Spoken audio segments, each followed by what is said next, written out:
오늘 베드로전서 3장 13절 읽었습니다. 어제 말씀드린 것처럼 앞에 3장 8절이 있죠. 3장 8절에서 오늘 읽으신 말씀의 16절까지가 한 문단입니다. 한 문단인데 어제 말씀 기억나시죠? 악에서 떠나 선을 행하고 화평을 구하며 그것을 따르라. 그러니까 교인들끼리 모여 있으면 흩어진 나그네에 있는 사람들이 모여 있으면 서로 마음을 같이하고 동정하고 형제를 사랑하고 불쌍히 여기며 겸손하게 살고 밖에 나와서는 주위에 있는 사람들에게 선을 행하고 화평, 즉 평화를 구하며 그것을 따르라. 이렇게 베드로가 권면했습니다. 그 다음은 이어진 내용이죠. 그래서 너희가 열심으로 선을 행하면 누가 너희를 해하겠느냐. 왜 이렇게 말할까요? 왜 너희를 해하리요? 이미 고난을 받지만 동시에 흩어졌다 그랬잖아요. 새로운 곳에 가서 생활할 수밖에 없을 때 두려울 거잖아요. 그 두려움을 어떻게 이겨내느냐? 내가 열심히 선을 행하면 나를 해할 수 없을 것이다. 나를 인정해 줄 것이고 나를 두려워하지 않고 이상한 짓을 안 할 것이다. 이런 말이 되는 거죠. 그러나 의를 위하여 고난을 받으면 복이 있는 자니 그들이 두려워하는 것을 두려워하지 말며 근심하지 말라. 그런데 의를 위하여 고난을 받으면 괜찮다는 거예요. 자, 그런데 의가 뭡니까? 옳은 거예요. 옳은 것을 위하여 고난을 받자. 뒤에 또 나오는 게 말씀드릴게요. 옳은 것을 위하여 고난을 받으면 복이 있는 자다. 그리고 그들이 두려워하는 것을 두려워하지 말라. 이게 이제 번역이 약간 좀 애매한데요. 그들이 두려워하는 것을 두려워하지 말라. 불신자들이 두려워하는 것을 두려워하지 말라. 이게 맥락이 약간 안 맞아요. 그래서 자세히 살펴보면 영어 성경에는 그들이 여러분을 협박하더라도 두려워하지 말라 이렇게 되어 있어요. 그게 맞는 말이죠. 현재 지금 이렇게 핍박을 하죠. 그리고 고난을 받아요. 그럼 결국은 주위의 사람들이 핍박을 하는 거고 고난을 주는 거잖아요. 그러니까 그들이 여러분을 협박하더라도 두려워하지 마세요. 근심하지 마세요. 15절 너희 마음에 그리스도를 주로 삼아 거룩하게 하고 너희 속에 있는 소망에 관한 이유를 묻는 자에게 대답할 것을 항상 준비하라. 자, 제가 아까 9절부터 한 문단이라고 그랬잖아요. 이렇게 물어볼 수 있는 거죠. 왜 이걸 물을까요? 왜 소망에 관한 이유를 묻어요? 그 소망이 뭐죠? 예수 믿는 믿음을 말하는 거죠. 아니, 왜 예수 믿어요? 왜 그렇게 행동해요? 이걸 묻는 거예요. 그 뭐냐?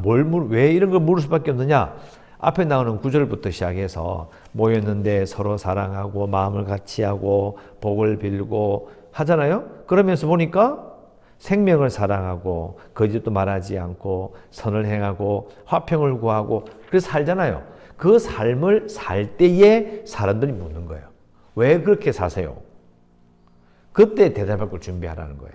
그러니까 이 말은 앞에 나오는 9절부터 12절까지 내용대로 살지 않으면 안 물어요. 왜 안 물을까요? 나하고 똑같은데 그거 왜 물어? 그러니까 그 말이 되는 거죠. 그래서 그렇게 대답할 것을 준비하고 16절 선한 양심을 가지라. 이는 그리스도 안에 있는 너희의 선행을 욕하는 자들로 그 비방하는 일에 부끄러움을 당하게 하려 함이라. 자, 선한 양심을 가지라. 줄 거 보세요. 16절에 선한 양심을 가지라. 그리고 14절에 가면 의를 위하여 고난을 받으면 줄 딱 꺼보세요. 의를 위하여 고난을 받는 것과 선한 양심을 가지는 것. 자, 양심이란 말 이해가시죠? 흔히 쓰는 말이에요. 그러면 나쁜 짓을 하는 사람 보고 이렇게 이야기하죠. 네 양심도 없나? 근데 그 양심이 뭐죠? 양심 뜻이 뭐죠? 자, 쓰는 말인데, 그죠? 근데 정확하게 설명이 잘 안 돼요. 근데 양심이란 말은요, 사람 마음속에서 생각하는 거예요. 뭘 생각하느냐? 가치를 분별하는 거죠. 아, 이것은 쓸모없는 일이고, 이거는 좋은 거다. 그걸 분별해. 또 그리고 자기가 하는 행동에 대해서 아, 이게 옳고 이건 그런 거야. 그리고 이건 선이고 이건 악이야. 이걸 판단하는 의식을 양심이라고 하는 거예요. 양심이란 말은 뭐예요? 분별이 안 돼. 지 마음대로야. 이 악한지 그런지 고민도 안 해. 그죠? 그리고 이게 뭐 선인지 악인지 그 생각을 하려고 그냥 막 행동해. 그러면 이렇게 이야기하는 거죠. 너는 양심도 없나? 그러면 선한 양심이라는 게 뭐예요? 그러면 반대로 말하면 악한 양심도 있다는 거죠. 그러니까 악한 양심은 뭐냐면 자기 딴에는 분별하는데 그게 나쁜 거야. 옳고 그름을 분별한다고 하는데 분별이 안 돼. 선과 악의 판단을 내리는데 사실은 악으로 판단을 내버리는 거예요. 그걸 보면서 그건 악한 양심이라고 말하는 건데 선한 양심의 말이 뭐냐면 결국 예수 믿는 사람들이 흩어져 살아가고 고난을 받는 것처럼 보이지만 의를 위하여 고난을 받고 또 선한 양심으로 주위의 사람들이 볼 때도 야, 저 사람들이 분별하고 저 사람들이 옳고 그름을 생각하고 판단을 내리는 것이 그게 맞구나라는 말을 인정을 받으라는 거예요. 그걸 받으면 된다는 거죠. 그럼 그 선한 양심을 가지고 사는 것이 금방은 구분이 될까 안 될까요? 겉으로 볼 때 표가 안 나죠. 근데 사람들이 이래 보면서 막 비방해. 이거 나오잖아요. 16절에 너희의 선행을 욕하는 자들로 전애들 왜 저런 행동하는 거야? 다른 의도가 있을 거야. 뭐 우리는 뭐 덩쳐보려고 하는 거야. 거짓말 하는 거야. 그렇지만 선한 양심을 가지고 있으면 어떻게 되나요? 다 드러나요. 의도를 느낀다는 거죠. 그러니까 비방했던 것이 부끄러운 거야. 아, 이거 이렇게 그렇게 이 사람들 나쁜 사람들 아니구나. 괜히 욕했네. 이런 인정을 받으라는 거예요. 대단한 도전을 하고 있는 겁니다. 왜냐하면 저도 우리도 다 똑같아요. 사람을 겪어보면 낯선 사람이라도 조금만 시간 지나면요. 그 사람의 마음 상태가 마음 씀씀이가 어떤지 다 알아요. 그걸 알게 되는 거거든요. 그런 것처럼 이 어제 읽었던 3장 9절, 8절부터 시작해서 16절까지 전체 내용은 그 당시 사람들에게 흩어져 살아가는 그곳에서 어떻게 살아갈 것인가에 대한 생활에 대한 아주 구체적이고 정말 수준 높은 그런 것을 도전하는 겁니다. 이렇게 살아야 된다. 그래야 너희들이 흩어진 그곳에서 아름다운 덕을 선포하며 살아가는 그런 삶을 살 수 있을 것이다. 또 동시에 반대편에 뭐가 있습니까? 너희들 해할 수 없을 것이다. 13절에 나오죠. 너희를 해할 수 있겠느냐라고 되는 것입니다. 자, 그리고 17절부터 22절까지가 또 한 문단인데요. 의로운 일을 위한 앞에 나오는 선한 일을 행함으로 고난받는 것이 하나님의 뜻이다.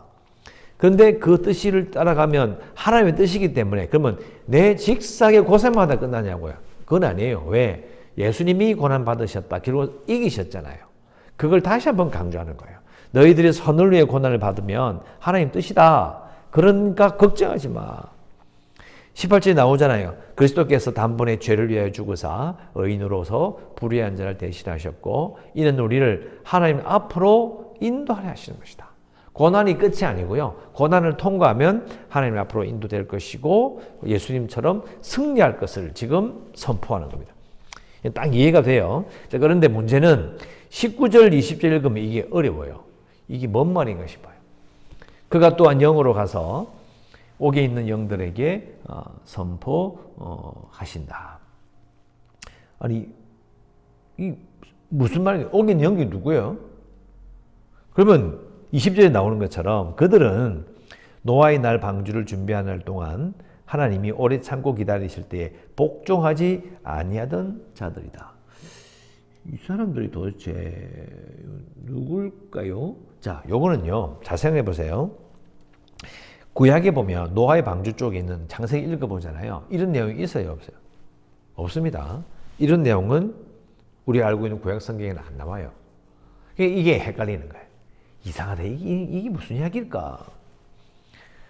자, 에녹 1서라는 책, 에녹서, 에녹 1, 2, 3서가 있는데요. 자, 이거는 우리가 지금 알고 있는 이 베드로 전서를 읽을 때, 이 당시에는 신약 성경이 있었어요, 없었어요? 없었죠? 그럼 어떤 성경만 남아있었냐면, 구약 성경이라는 게 있었어요. 그것도 우리가 가지고 있는 이 구약 성경의 형태로 묶여진 게 아니고요. 쫙 분산되어 있었어요. 이때 당시 유대인들이 가지고 있던 성경 중에 에녹서라는 게 있는 거예요. 에녹서. 이게 에녹이라는 사람이 쓴 거라고 되어 있는데 이게 이제 지금은 어떻게 되느냐면 여러분 그리스 정교 아시죠? 그리스는 그리스 정교. 거기에서는 성경으로 인정을 받아요. 그런데 가톨릭에서도 이건 그냥 외경으로 분류를 해요. 그걸 개신교는 아예 받지는 않습니다. 내용이 너무 이제 좀 영적으로 막 이렇게 흘러가니까 확인할 길도 없고 크게 중요하지 않다 하여서 그것을 받지는 않습니다. 그런데 왜 유대교는 이걸 받았냐면 그 내용을 보면요. 에녹서에 나온 내용을 쭉 읽어보면 이 세상이 왜 비통하기 어려우냐, 왜 이렇게 문제가 많으냐, 그런 것에서 막 써놨어요. 그러니까 너무 어려움 많이 겪었던 유대 민족들에게는 에녹서가 답이 되는 거예요. 아, 그래서 그렇구나. 근데 그 내용이 뭐 천사가 나오고 노아 시대에 뭐 하나님께 반역했던 영적인 존재들이 있고 막 이런 내용이 막 들어가 있는 거예요. 그 내용을 지금 말하는 거예요. 그러니까 베드로가 이 말을 하는 이유는요. 이미 이 흩어진 나그네들이 살던 그 시대는 이미 이 내용을 잘 알고 있었던 거예요. 그래서 이 말을 딱 하는 거예요. 그래서 예수님께서 옥에 있는 영들에게 선포하셨다. 그게 무슨 말이에요? 그 영들을 복종시킨 거예요. 예수님 가셔서 그들을 선포시키셨다. 그들에게 선포함으로 그들을 복종시키셨다. 이렇게 설명을 하는 거고요. 또 20절에 그들은 전에 노아의 날 방주, 왜 노아의 날 이야기를 하느냐면 이것도 요 시대에 처음에 베드로 전서가 편지를 보내는 지역이 어느 지역이라고 그랬습니까? 터키 지역이잖아요. 그 지역에 사는 사람들에게는요, 노아의 방주에 대한 이야기가 많이 퍼져 있었어요. 아주 옛날부터 그런 걸 다 알고 있었던 거죠. 노아의 방주 이야기. 그래서 노아의 방주 사건에 대한 것을 끌어들여서 이야기를 설명을 딱 하는 거예요. 딱 이해를 하는 거죠. 그러면서 20절 내용을 잘 보시면, 자, 노아의 방주에서 물로 말미암아 구원을 얻은 자가 몇 명뿐이다. 겨우 8명이다. 근데 21절 갑자기 물은 예수 그리스도께서 부활하심으로 말미암아 이제 너희를 구원하는 표다. 곧 세례다. 왜 갑자기 이야기를 할까요? 자, 방주에서 즉 물로 온 세상이 멸망하는데 노아의 방주 구원을 받았잖아요. 마찬가지로 예수님을 말미암아 구원받는 자들이 노아의 방주에서 남았던 그 사람과 같다는 거예요. 이해가 금방 되죠? 금방 되면서 예수님께서 부활하심으로 말미암아 이제 너희를 구원한 표다. 예수님께서 죽었다가 부활하신 것. 그것처럼 로마서 6장에서 이렇게 말해요. 세례는 메시아와 함께 죽었다가 일으키는 그것이 바로 세례다. 이렇게 설명을 해요. 자, 그거는 다음에 한번 설명을 드리고요.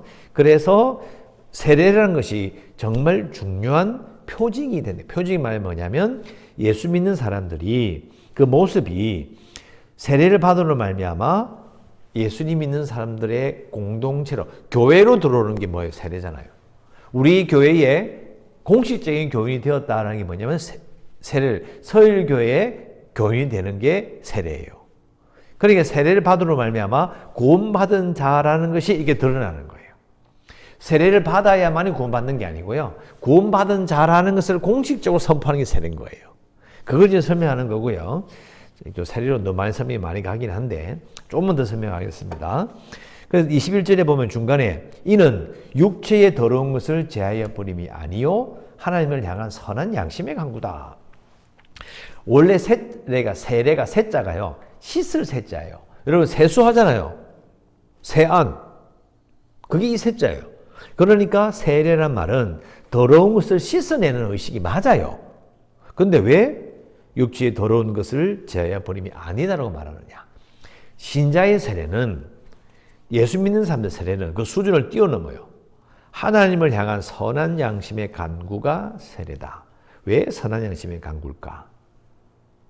죄 용서 받았잖아요. 예수님의 부활로 말미암아 구원받았잖아요. 그래서 이제는 씻는 수준, 아이고 더러워라 깨끗하게 씻자 이런 수준이 아니고 하나님을 향하여 기도할 수 있는 그런 수준으로 나아가는 거예요. 왜? 죄 용서함을 받았기 때문이라고 말하는 거예요. 내용이 되게 어려워요. 그죠? 그렇게 함으로 결론은 뭐냐? 19절, 20절, 21절은 예수님께서 해주신 일들. 결국 어떻게 되느냐? 22절. 그는 하늘에 오르사 하나님 우편에 계시니 천사들과 권세들과 능력들이 그에게 복종한다. 이게 말하고 싶은 거예요.